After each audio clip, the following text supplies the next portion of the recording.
தினேஷ் உங்களை மிரட்டி தான் பார்க்க வர சொன்னாரா? மிரட்டியெல்லாம் இல்ல, பார்க்கணும்னு சொன்னாரு, போனேன். ஏன் கேக்குற? இல்லை, அவ்வளோ லேட்டாக கிளம்பி போய் அவரை பார்க்கறதுக்கு என்ன காரணம்? இல்லை, எனக்கு என்னமோ நீங்களே கிளம்பி போன மாதிரி தெரியல. முக்கியமான விஷயம், உடனே பார்க்கணும்னு சொன்னாரு, போனேன். அவ்வளவுதான். அப்படி என்னங்க முக்கியமான விஷயம்? சொல்ல விருப்பம் இல்லாட சொல்ல வேணாம். எனக்கு விருப்பம் இருக்கு இல்லைங்கிறது முக்கியம் இல்ல. ஒரு டீசென்டான ஆளு அடுத்தவங்களோட பர்சனல் விஷயங்களை ஓரளவுக்கு மேல தெரிஞ்சுக்க முயற்சி பண்ணக்கூடாது. நீ நடந்துக்கிறதெல்லாம் புதுசா இருக்கு, எப்பவும் மாதிரி இல்ல. நான் அப்படியே தான் இருக்கேன். நீங்கள் தான் நார்மலாகவே இல்லை. நீ பதட்டமாக இருக்கீங்க. என்கிட்ட ஏதோ ஒன்று மறைக்கணும்னு பார்க்குறீங்க. அது உங்கள் முகத்தில் அப்படியே தெரியுது. என்ன சந்தேகப்படுறியா? ஏங்க, அப்படி ஒரு காரியத்தை நான் என்றைக்குமே பண்ண மாட்டேங்க. நான் உங்களை என் மனசில் எங்கேயோ ஒரு உயரத்தில் வச்சுருக்கேங்க. நான் உங்கள் மேலே அவ்வளவு மரியாதை வச்சுருக்கேன். நான் உங்களுக்காக என்ன வேணாலும் செய்ய காத்திருக்கேன். நீங்கள் என்கிட்ட என்ன வேணாலும் சொல்லலாம். நீங்கள் என்ன சொன்னாலும் என்ன பண்ணாலும் நான் அதை அப்படியே ஏற்றுக்குவேன். உங்களை கேள்வி கேட்கறதுக்கெல்லாம் எனக்கு எந்த தகுதியும் இல்லைங்க.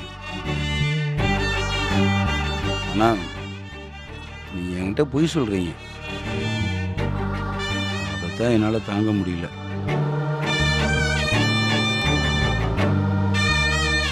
நடந்ததெல்லாம் எனக்கு தெரியும். தினேஷ்கிட்ட நீங்கள் என்ன பேசியிருக்கீங்கன்னு எனக்கு தெரியும். தினேஷ் நீங்கள் பேசின ஆடியோ காமிச்சாரு. நான் கேட்டேன், உங்கள் மனசில் என்ன அவர் இருக்காரு. நீங்கள் உங்கள் படிப்பு முடிஞ்ச உடனே அவர் கூட போக போகிறீங்க. அவரை நீங்கள் கல்யாணம் பண்ண போகிறீங்க. எனக்கு தெரியுங்க, இதுதான் சரி, இதுதான் நடக்கணும். ஐயா சொன்னாருன்னு தான் நீ எனக்கு உதவி பண்ணுறோம்னு எப்போவோ சொல்லிட்டீங்க. இந்த எலெக்ஷன் முடிஞ்சதும் நீங்கள் இங்கேருந்து போயிடுவீங்கன்னு எனக்கு நல்லா தெரியும். ஆனால் இதை ஏங்க நீங்கள் என்கிட்ட இருந்து மறைக்கணும்? நடந்தது என்னன்னு தெரியாம பேசாத. தினேஷ் முட்டாள்தனமா ஏதோ பேசினாரு. நான் அவரை மறந்துட்டேன், அவரை ஏமாத்திட்டேன்னு என்னென்னமோ சொன்னாரு. சைக்கோ மாதிரி நடந்துக்கிட்டாரு. நான் அவரை சமாளிக்கிறதுக்காக தான் அப்படி சொன்னேன். அப்போ நீங்கள் அவர்கிட்ட சொன்னதெல்லாம் பொய்யா? அவரை சமாளிக்கிறதுக்காக நீங்கள் அப்படி சொன்னீங்கன்னு எடுத்துக்கவா? இங்க பாரு, இத பத்தி என்கிட்ட எதுவும் கேட்காத. இப்ப இருக்கிற நிலைமையில என்னால எதுவுமே சொல்ல முடியாது. நானே என்ன பண்றதுன்னு தெரியாம குழம்பி போயிருக்கேன். நீ இந்த மாதிரி எல்லாம் கேட்டு என்னை கில்ட்டி ஆக்காத ப்ளீஸ். இல்லைங்க, உங்களை கஷ்டப்படுத்தணும்னா நான் அப்படி கேட்கல. எனக்காக நீங்கள் எந்த கஷ்டத்தையும் தாங்கிக்க வேணான்னு தான் நான் கேட்டேன்.